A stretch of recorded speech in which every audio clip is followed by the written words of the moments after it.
Today on One Wild World, we're straddling the worlds of science and art with a guest who lives and breathes at the intersection of both. Dominique Montagno is more than an artist or an educator. She's a wanderer in the vast expanse of creativity and knowledge, holding a master's in science and wielding a paintbrush. In this episode, we're peeling back the layers of Dominique's work to reveal how the essence of her personality colors her canvases, how a background in biology seeps into every stroke, and where she finds the spark of inspiration that fuels her artistic fires. Dominique's story is a vivid illustration of how art and science are parallel universes that occasionally collide. It's about the beauty of the natural world, the complexities of the wildlife that live there, and the endless quest for understanding that drives us all. With Dominique Montagno as our guide, explore the fascinating confluence of art and science, proving once and for all that the world is indeed a canvas to our imagination. Welcome to One Wild World.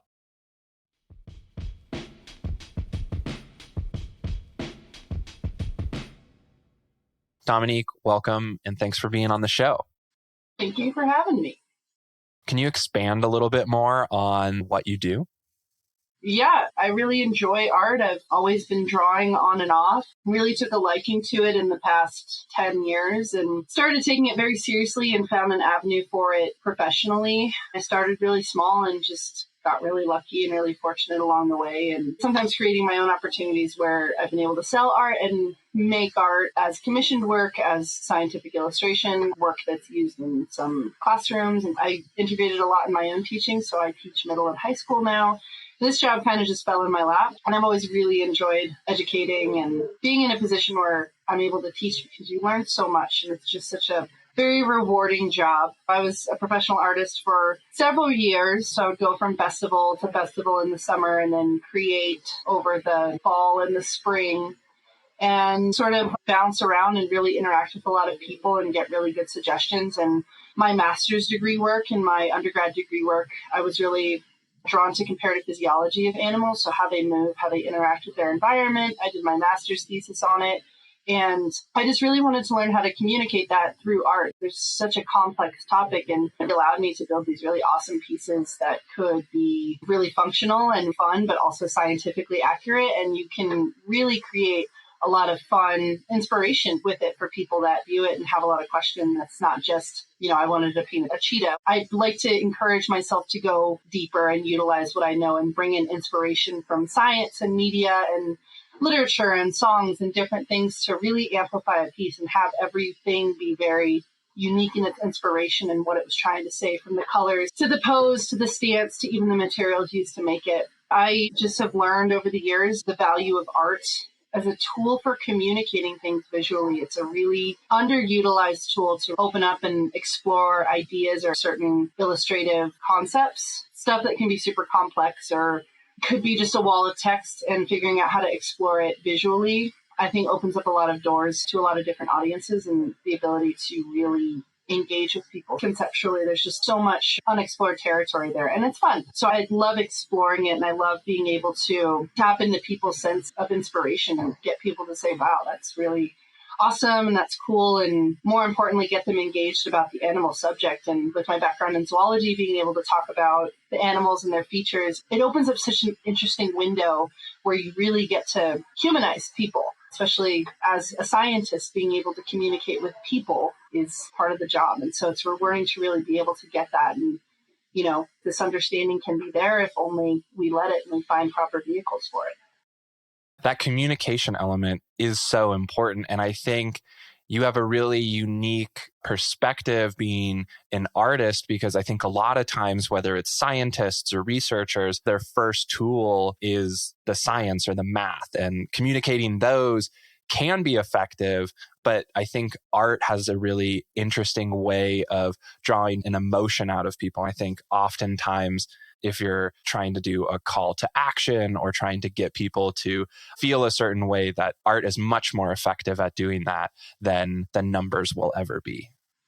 Absolutely, I agree. Can you explore a little bit about what are some of your favorite mediums when you are making art to work with?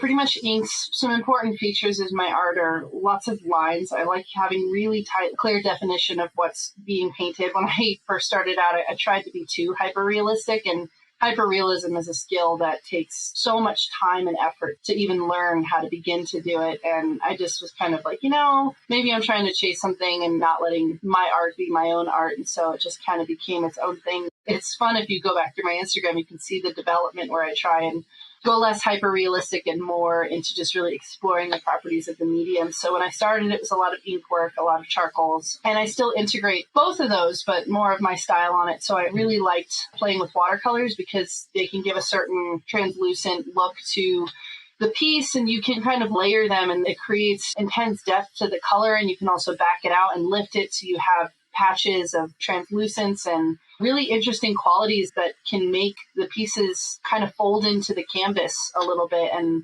pop out where they need to and have this almost mystical kind of quality to them.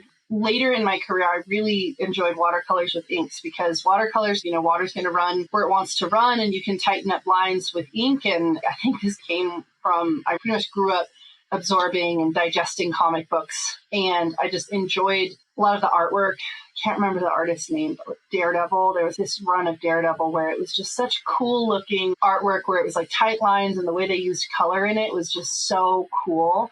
And I really liked those tight lines along with the washiness of the watercolor because it provides this really cool effect where you know what you're looking at, but it's not hyper realistic. It's a different kind of look to it. And I really liked doing that because with the watercolors, you can also add drips and splatters, and along with the kind of folding into the canvas, it lets you do a whole bunch of really cool effects, which it doesn't have to look super real. It just has to look like what I'm feeling. And if I'm like, man, that's cool, or if I don't like it, the nice thing about watercolors is they lift.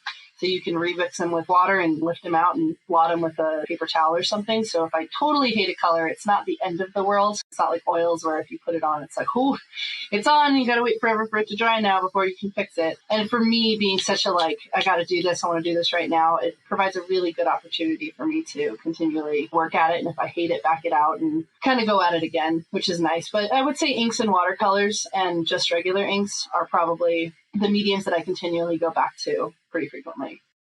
Are there any mediums that you like experimenting with, even if they're not always your go-to, but they might be fun to occasionally try? Yeah, I keep telling myself I'm going to do more of this. I used to do a lot of spray paint stencils, especially with wax paper. You can draw the image onto the paper and then cut it out with the X-Acto knife, which is a pain, but it provides a stencil. And then wax paper is nice because if you heat one side, like with an iron, it'll stick. So it's one of the best stencils because you don't have to tape it. You can just run an iron over it and then you'll stick the edges and it gives you really clean lines. And I used to do that where I'd tape out around my subject and then I would spray paint these cool backgrounds and different things like that. It lets you cover a lot of space with a little less paint. And with spray paint, it really lets you layer it and do some cool effects with that too. So I'd like to explore more of those. I do pastels. Normally my pastels are restricted to chalk art, but it provides a way of not extreme color, but more consistent color. So it's not like watercolors where I kind of lift it and have really deep color and really light color. It's a way of really blending and being able to create certain effects like fur. I really like doing charcoals with fur because you can get some really cool effects with it, and white charcoal pencil on toned paper or differently colored paper can really help it pop off the page. There's some digital stuff. I'd like to get good at digital art, but I only have so much time in my day. I'm about to break down and buy an iPad because carrying around all my art materials during passing periods that I'm not teaching is kind of hard. So the answer is there's so many. There's sculpture that I would probably want to do and some woodworking, but it's just a function of time. Yeah, I think certainly this is the case if you, like you said, scroll through your Instagram feed. There's lots of different art that pops out. There's those ink drawings. You can see some of the pastels, and then you can see the street art with chalk. And so I think it's really interesting, all of the different ways that you're able to bring animals to life. I'm curious to take things back to the very start, though. And how did you first get passionate about animals?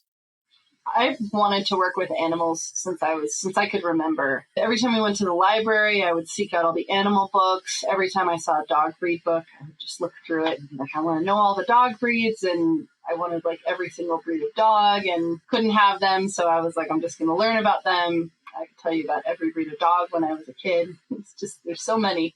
There's probably more now, actually. They're easy when you're a kid. Like, they're accessible. I remember my dad signed up for Wildlife Fact Files. I'm sure there's some people that have them, but they're like these little packets you would get every month of different animals, and they have these cool fold-outs with photos and information about the animals and their endangered status. And there were like mammal books and bird books and reptile books and amphibian books and even prehistoric books. And I have a whole gigantic sagging bookshelf of all of my wildlife fact files. I was like religious about them. I still love them. If I go home to my dad's, I'm like, oh my gosh, so cool. And I think that helps enforce it. Like, I would wake up at 5 a.m., like an hour before I had to actually catch the bus and watch Wild Kingdom. I was obsessed with it. I think it just kind of happened. And I think sometimes that encouragement when you're a kid, seeking out your opportunities and having the people around you really encourage and see what you're really latching onto and encourage it positively has such a profound effect on the way you generate interest and see it as whether it's a career or not, of just like, you know, your interests are valuable to who you are and what you want to do. I wanted to be a veterinarian. Some people in my family still think I'm going to vet school, even though that I kind of switched the dream a couple years ago, but it was that deep that they're like, oh my gosh, you want to go to vet school? You wanted to go since you were like 4. And I would pretend to like do surgery on all of my Beanie Babies, and I had all the Beanie Babies too. I just think I've always been really awed by them. And I kind of drew a little bit when I was a kid. It wasn't like anything too crazy. I think more than art, there's always been that interest in animals. I think one common theme that's been reoccurring on the podcast is how there's this innate draw towards animals when people were young, and that there is this support from parents of realizing, oh, hey, you know, there's this passion that my kid is seeing towards animals. Let me support that a little bit. And I think my version of the Wildlife Fact Files was zoo books. I remember seeing all the commercials for them, and they're like so nostalgic. I had one come up when I was scrolling through TikTok the other day and was just like, whoa, that is a complete blast from the past. And the funny part for that is I don't think I actually ever even had zoo books. I just remember the commercials and going to libraries and being like, oh my gosh, there's zoo books. Like, I have to take advantage of this opportunity to look through them and absorb just all of the information I can. It's interesting when you're steeped in it, how much of an influence that has on you and wanting to know more when it's around you all of the time.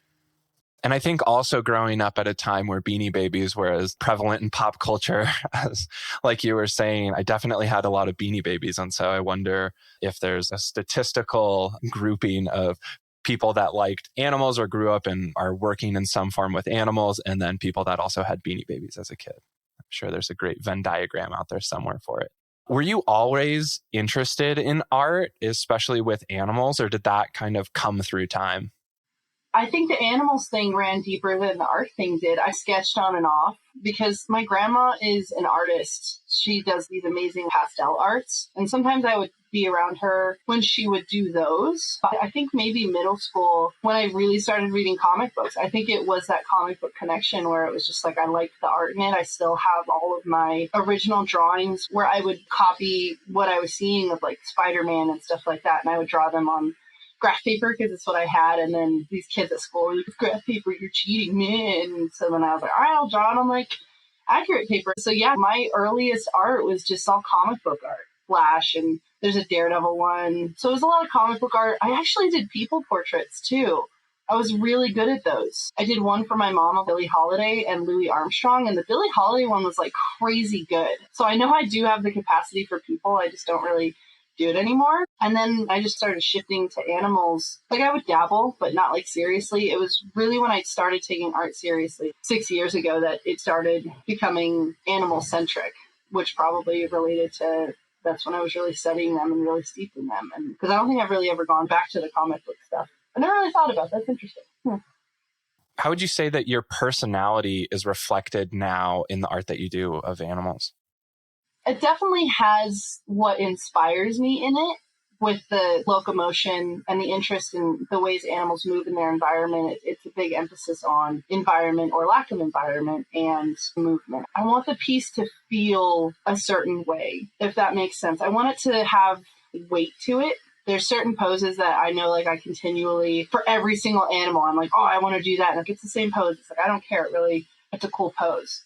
As far as personality, I think the waywardness of it, I'm a pretty fingers in multiple pies kind of person and can't really pick a path or direction or an idea. My advisor one time was like, you have a lot of plans, but you don't execute any of them. Pick one. He's like, just pick, just then, Hall of Grad School was holding me by the collar while I picked one.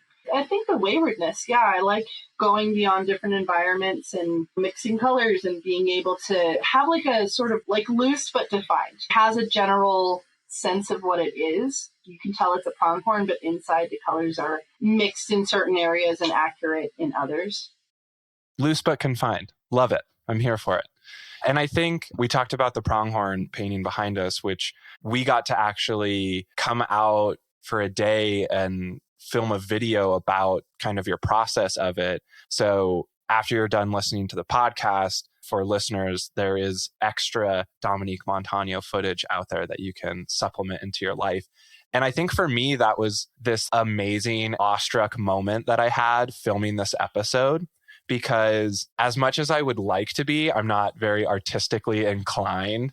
And so you did this painting over the course of a day. And I think for me, if I was to ever attempt something like that, it would be like a year-long project where I chip away at it for months and months. And I thought this was going to be a video that was going to be, multiple days of filming. And you just cranked it out. We took a lunch break in the middle of it, and we still were done within a normal work day. And it was great to see you take all of these different bits of inspiration and, like you said, that waywardness to take Fort Collins natural area map and incorporate that and rip it up. It was really cool to see, and something that every time I look at the painting, I'm so impressed, because it's like, oh my gosh, you did it in a day and it looks amazing. It's one of my favorite pieces. I'm curious because you kind of talked about this a little bit using locomotion, but you've incorporated geometric angles and chemical formulas into some of your art as well. And so I'm curious about the ways that your scientific background with biology informs your art that you do. They're intertwined. I think they inform each other for sure. As much as it may sound weird that art can inform science, I think it informs it in the way that we can communicate through it. But no, absolutely. I think the science informs my art in terms of maybe I read a paper or something cool about an animal or whatever I'm feeling. If there's mythology or some kind of cultural emphasis on an animal, I did an ocelotl this year, which is the jaguar warriors from the Aztec. So I think that's where the inspiration comes from, is less science and animals and more our relationship with animals and how we as people understand them or have explored their capabilities and what they mean to us. So I gain a lot of inspiration from being able to read the science behind it and being man, this wall of text, we could just have a picture here. I remember I was doing a research review on cheetah locomotion, and I had to read between 3 papers to figure out how a cheetah runs, its gait when it runs, and what it looks like. And it was 2 paragraphs where I sat down and drew it, and I was like, this could be a cool art piece where you do the contralateral position. And it's a pretty sweet art piece on its own. And then when you talk about it and you're like, this is scientifically accurate, and you could publish this because it's scientifically accurate and it's a cool piece of art. And that lets you really kind of engage with people and talk with them about a cheetah isn't just running willy-nilly. There's an actual physiological step to this where it's so cool to talk about that, where if you just took it at face value, yeah, it's a cool piece of art, but you can just dig so much deeper. And I think that's where science and art really meet, is you're taking materials and background knowledge and things and synthesizing them into a product. Regardless of what that product is, you can use it to really inspire people or motivate people. They're 2 sides of the same coin, and I think people just don't see them as that sometimes. And that's why I think it's so important for people to, because they're so extraordinarily useful together than they are separate. And I think that's just so warranted in that exploration of itself, because both of them are about exploration in a way. And I think that's just really exciting to think of it that way. And so, yes, to answer your question, yes, science absolutely informs my art. And I think that might be what separates it out from a lot of other wildlife art, is it takes a lot of inspiration from a lot of different things. And sometimes you can feel that come from the piece because you're able to ask questions about it and explore it in the way that we do with science. So. Yeah. And I know you're also a teacher, and so I'm sure you can appreciate that there's also many different types of ways that people learn things. So some people do pull information incredibly well just from 2 paragraphs of text, like you're saying. Other people are more visual. And so having art to be able to communicate those ideas can be really beneficial. I remember on the topic of cheetahs, seeing how they use their tail when they're running to kind of counterbalance. And when I was first learning to rock climb, if your balance as you're trying to climb is off, it completely can take you just out of the route. And so using one of my feet to counterbalance, I had this moment where I was like, oh, I think I understand a little bit more about what cheetahs are doing with like balance and how that can change like as you're moving by just like throwing my leg on the wall in a different place, having that understanding.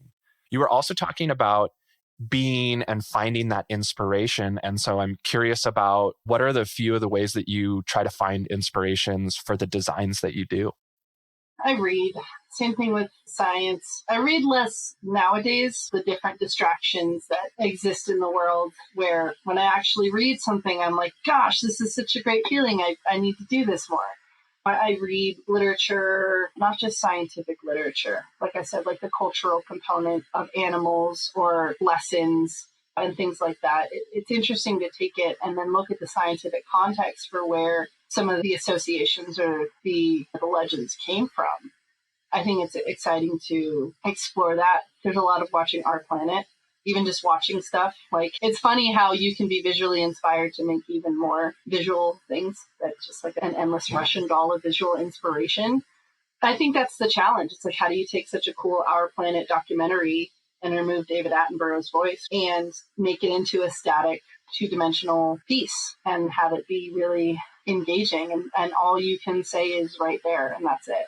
I think that's a really cool way of exploring. It teaches you a lot, I think. So yeah, I would say just fostering a passion. It's just, you have to steep yourself in it.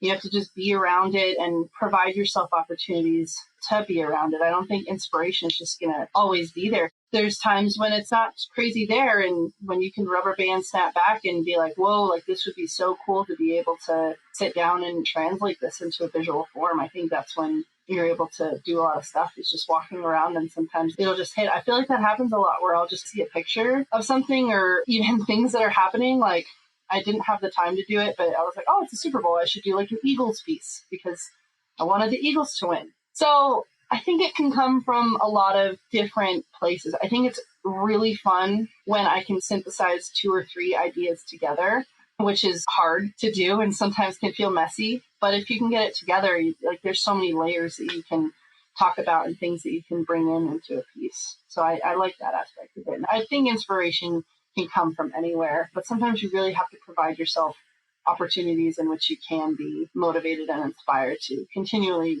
create. On the topic of continually creating art, can you tell me more about Inktober? So Inktober is this sort of challenge this guy started so many years ago on Instagram. And the whole basis of it was he wanted to draw every day. And so he would draw every day, and it eventually became bigger than him. This huge Instagram thing that people would do where there would be like a drawing prompt every single day for the whole month of October.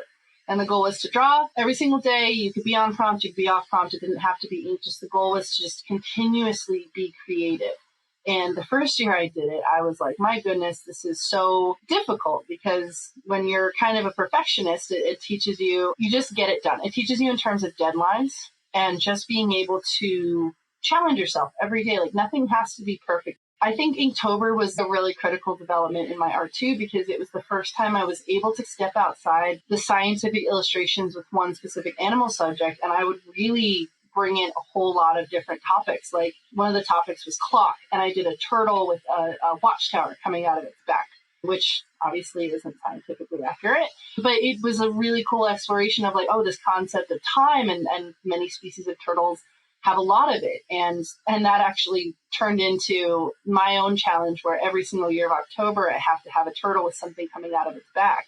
So yeah, Inktober, it let me sort of operate with tight deadlines and really have a specific idea going forward, but also to be really creative about it. I mean, there is some cool stuff, like you were talking about, like the chemical symbols and stuff. That was an Inktober thing that kind of happened.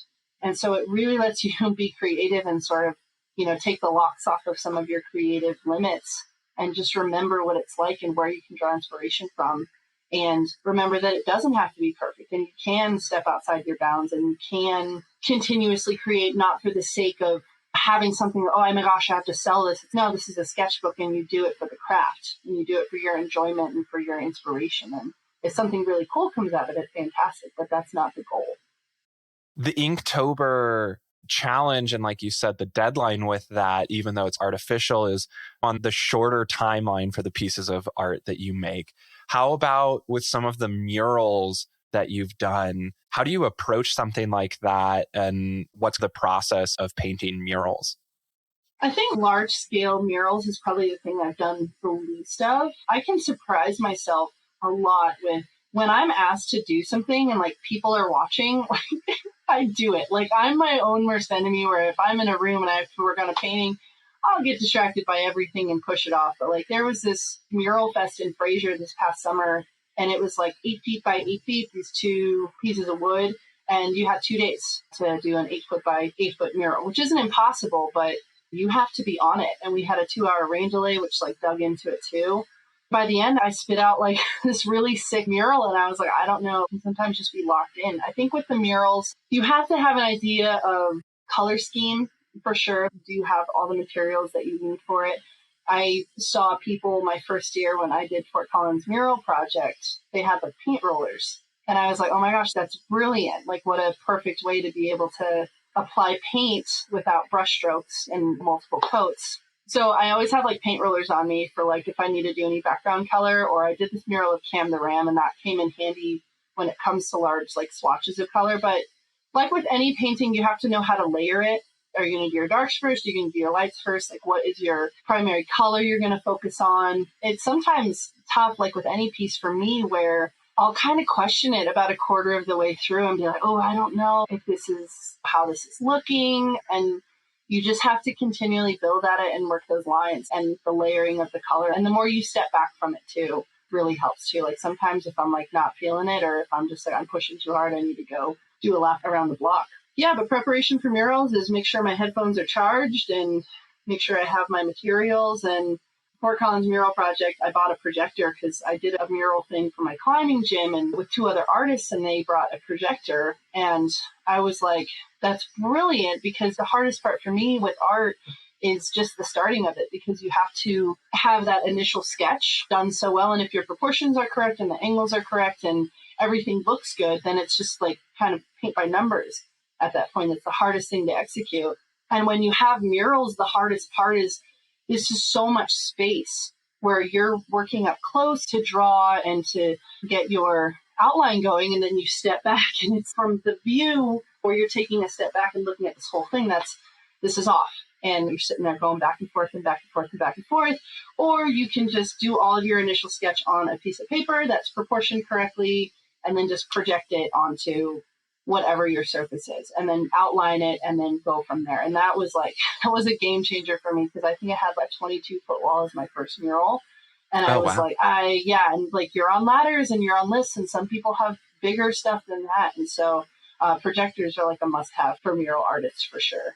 I don't really do spray paint that much. I have some spray paint to like accent some certain regions, but a really good brush. I have this one mural brush that it's going to die this year. It's been working overtime because it's really good for fur details and like really tight lines. So yeah, I'll do my outline. I'll do my main base colors and fill stuff in. So it looks really messy, but like I said, with my tight lines, and then I'll take black paint and do some really tight lines on it.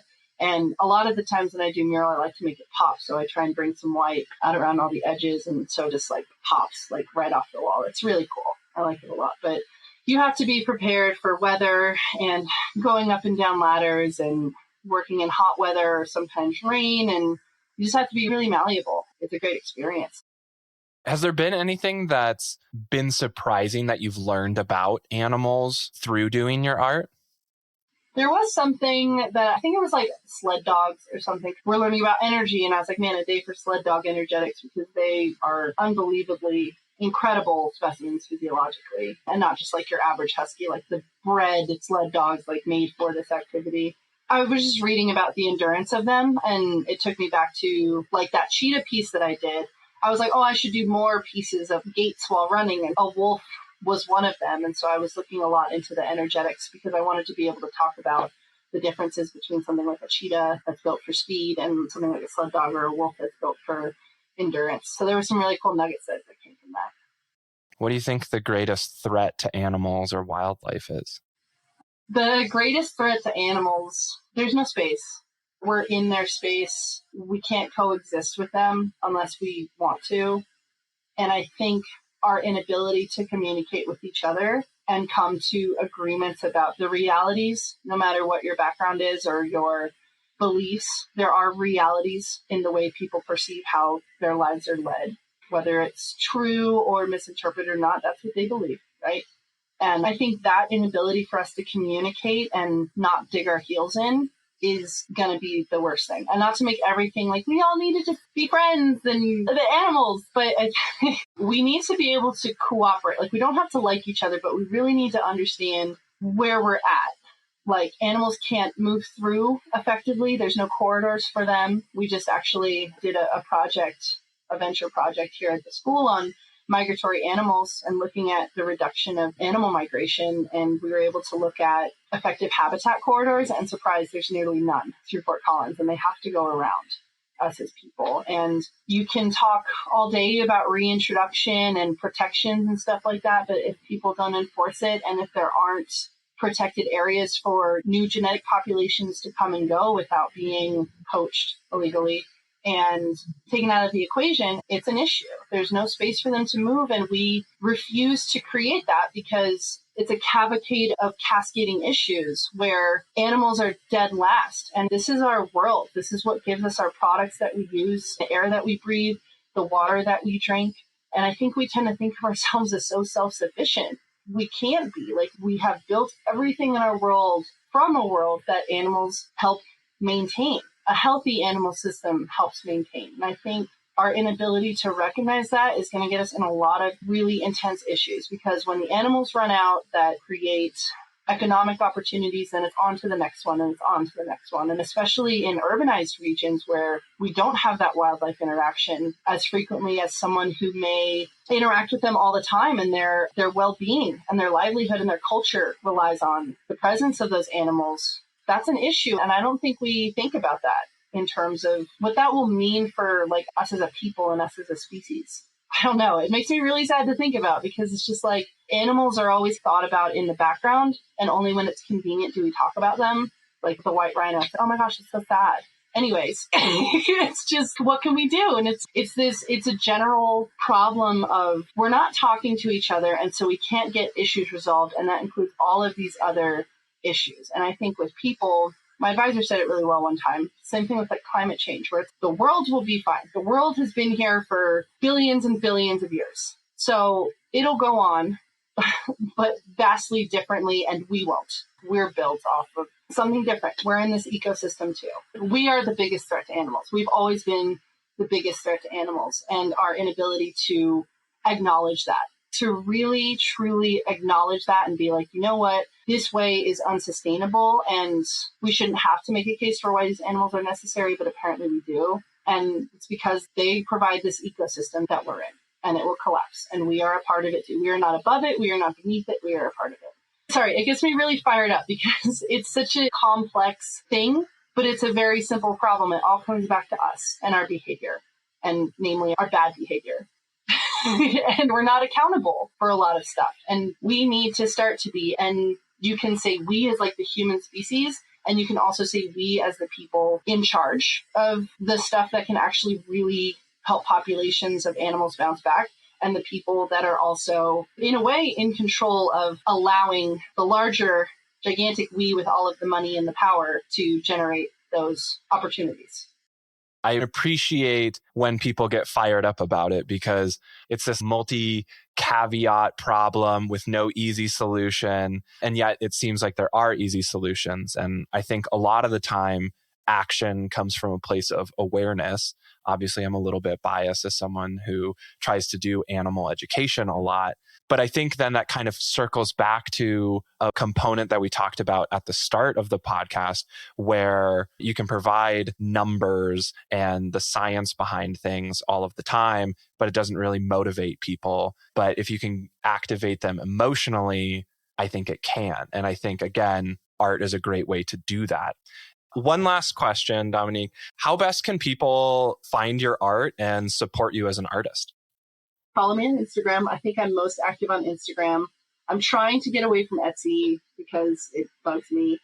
Go to shows. I actually I'm at shows sometimes, and I feel like I'm talking into the air, and then some people will show up and be like, yeah, we saw you were here from Instagram. And it's great because it's so supportive, and it means that what I'm doing speaks to people, and the people that follow me because they want to, and they're invested in my art and what I try and have it say, I think. So yeah, follow me on Instagram. I love any opportunity to paint murals or anything or display my art. So if you know of places and want to send me places, I love that too, because that helps me as a busy teacher and then an artist to take a little bit off my plate and still find opportunities. Wonderful. Dominique, thanks so much for being a guest on the podcast. It was a great conversation, one that I know is really beneficial to have because, again, you're approaching the world of animals from such a unique place. And so it's wonderful to hear your perspectives on things and how you're able to incorporate that all into your work. So thanks so much for being on the show. Thank you. I appreciate you having me here.